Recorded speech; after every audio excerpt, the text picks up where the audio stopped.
Hi friends, welcome back to my channel.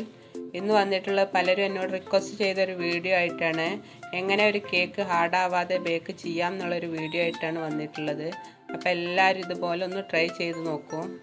ഇതിന് ഫസ്റ്റിൽ നിങ്ങൾ ചെയ്യേണ്ടത് കേക്ക് ബേക്ക് ചെയ്യാനുള്ളൊരു പാത്രം സെറ്റാക്കി വെക്കുകയാണ്. ഞാനിവിടെ 8 ഇഞ്ചിൻ്റെ ഒരു മോൾഡാണ് എടുത്തിട്ടുള്ളത്. ഫ്രൈ പാൻ എടുക്കുകയാണെങ്കിൽ അതിലിതുപോലെ ചെയ്താൽ മതി. എണ്ണ ഗ്രീസ് ചെയ്ത് വെക്കുക. ഞാൻ ഇതിൻ്റെ അടിഭാഗത്ത് ഇട്ട് കൊടുക്കുന്നത് A4 ഷീറ്റാണ്. ബട്ടർ പേപ്പർ ഉണ്ടെങ്കിൽ അത് വെച്ച് സെറ്റാക്കിയാലും മതി.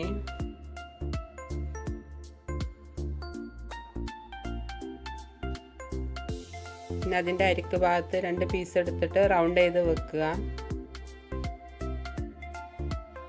ഇങ്ങനെ ചെയ്താൽ നിങ്ങൾക്ക് ബേക്കാവുന്ന സമയത്ത് നമുക്ക് കേക്ക് അതിൽ നിന്ന് റിമൂവ് ചെയ്യാൻ വളരെ എളുപ്പമുള്ളൊരു മെത്തേഡാണിത്. സിമ്പിളായിട്ട് നമുക്ക് കേക്ക് ഇതിൽ നിന്ന് എടുത്ത് മാറ്റാൻ കഴിയും. അപ്പോൾ എല്ലാവരും ഇതൊന്ന് ചെയ്ത് നോക്കൂ.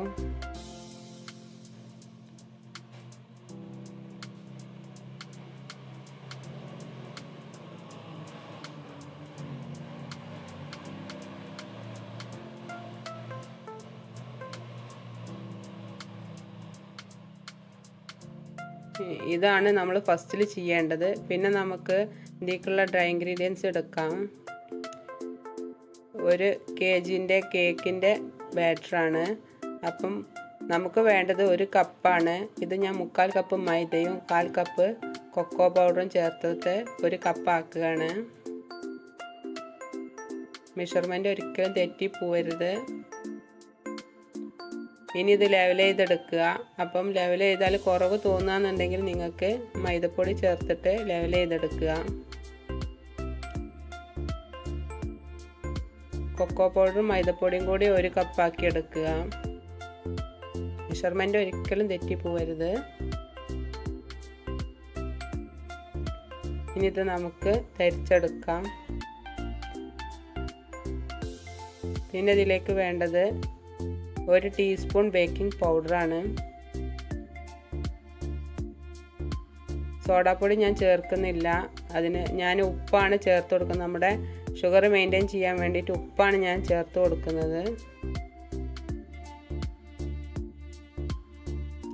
സോഡാപ്പൊടി ചേർക്കുകയാണെങ്കിൽ ഉപ്പിടേണ്ട ആവശ്യമില്ല.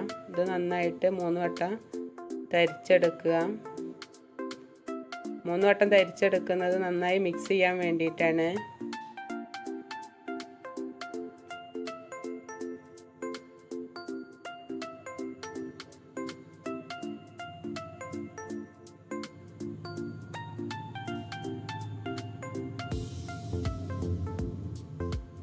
ഇനി ഇത് മാറ്റി വെക്കുക. പിന്നെ അതിലേക്ക് വേണ്ട വെറ്റ് ഇൻഗ്രീഡിയൻസ് 4 കോഴിമുട്ടയാണ് എടുക്കുന്നത്.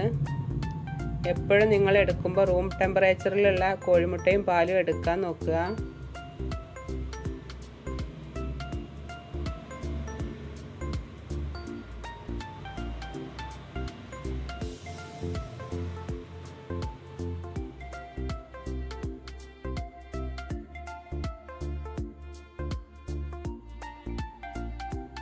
ഒരു ടീസ്പൂൺ വനില എസൻസ് ചേർത്ത് കൊടുക്കുക.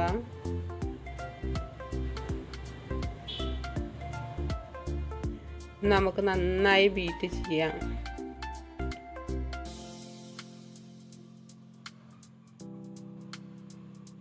ഫസ്റ്റിൽ ലോ സ്പീഡിലിട്ട് ബീറ്റ് ചെയ്യാം.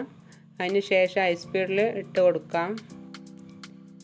പിന്നെ ഇതിലേക്ക് പഞ്ചസാര ചേർത്ത് കൊടുക്കുന്നത് 3/4 കപ്പാണ്. 1 കപ്പ് മൈദപ്പൊടി 1 കപ്പ് പഞ്ചസാര പൊടിച്ചത്, ഇതാണ് കണക്ക്. അപ്പം ഞാൻ എപ്പോഴും കുറച്ചിട്ടാണ് ഇട്ട് കൊടുക്കൽ. ഇങ്ങനെ ഇട്ട് കൊടുത്താൽ ബേക്കായി വരുമ്പം നമ്മുടെ കേക്കിൻ്റെ മുകൾ ഭാഗം ഒട്ടിപ്പിടിക്കില്ല. അപ്പോൾ എപ്പോഴും കുറച്ചിട്ട് കൊടുക്കുക. അത് കുറേശ്ശെ ഇട്ടിട്ട് ബീറ്റ് ചെയ്തെടുക്കാം. പഞ്ചസാര ഇട്ടതിന് ശേഷം നിങ്ങൾ ഹൈ സ്പീഡിലിട്ട് ബീറ്റ് ചെയ്യാനും അതുപോലെ തന്നെ ഒരേ ഡയറക്ഷനിൽ ബീറ്റ് ചെയ്യാനും നോക്കുക. നല്ല ഫ്ലഫി ആവണ വരെ ബീറ്റ് ചെയ്യാം. ഏകദേശം ഒരു 10 മിനിറ്റ് വരെയും ബീറ്റ് ചെയ്യണം. പിന്നെ ഇതിലേക്ക് 2 ടേബിൾ സ്പൂണ് ഓയിൽ ചേർത്ത് കൊടുക്കുന്നുണ്ട്. സൺഫ്ലവർ ഓയിലാണ് ചേർത്ത് കൊടുക്കുന്നത്. ഓയിൽ ചേർത്താൽ ജസ്റ്റ് ഒന്ന് ബീറ്റ് ചെയ്തെടുത്താൽ മതി.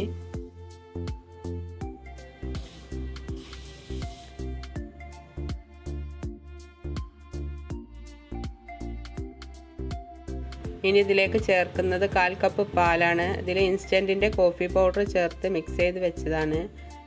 1/4 ടീസ്പൂണ് നെസ്കേഫിൻ്റെ കോഫി പൗഡർ ചേർത്ത് മിക്സ് ചെയ്തതാണ്. ഇനി ഇത് ഒഴിച്ചു കൊടുക്കുക. പാലൊഴിച്ചതിന് ശേഷം ബീറ്റർ കൊണ്ട് ബീറ്റ് ചെയ്യരുത്. വിസ്ക് ഉപയോഗിക്കുക. എന്നിട്ട് ഫോൾഡ് ചെയ്തെടുക്കുക. പതുക്കെ ഫോൾഡ് ചെയ്തെടുക്കുക. ബബിള് പൊട്ടി പോകാൻ സാധ്യതയുണ്ട്. അപ്പം നമ്മളുടെ കേക്ക് പൊങ്ങി വരില്ല. ഇനി ചേർക്കേണ്ടത് നമ്മളുടെ നേരത്തെ തരിച്ച് വെച്ചിട്ടുള്ള ഡ്രൈ ഇൻഗ്രീഡിയൻസ് ആണ്. ഇത് കുറേശ്ശെ ഇട്ടിട്ട് ഫോൾഡ് ചെയ്ത് എടുക്കുക.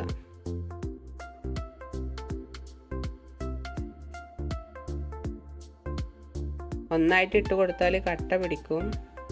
അപ്പം പല തവണ ആയിട്ട് ഇട്ട് കൊടുത്തിട്ട് ഫോൾഡ് ചെയ്തെടുക്കുക. നല്ല ക്രീമി ഡസ്റ്റർ ആയിട്ടുണ്ട്. ഇതാണ് ഇതിൻ്റെ കൺസിസ്റ്റൻസി. ഇനി നമുക്കിത് ബേക്ക് ചെയ്യുന്ന മോൾഡിൽ ഒഴിച്ചിട്ട് ബേക്ക് ചെയ്യാം. നേരത്തെ സെറ്റാക്കി വെച്ചിട്ടുള്ള പാത്രത്തിലേക്ക് ഇത് ഒഴിച്ചു കൊടുക്കുക.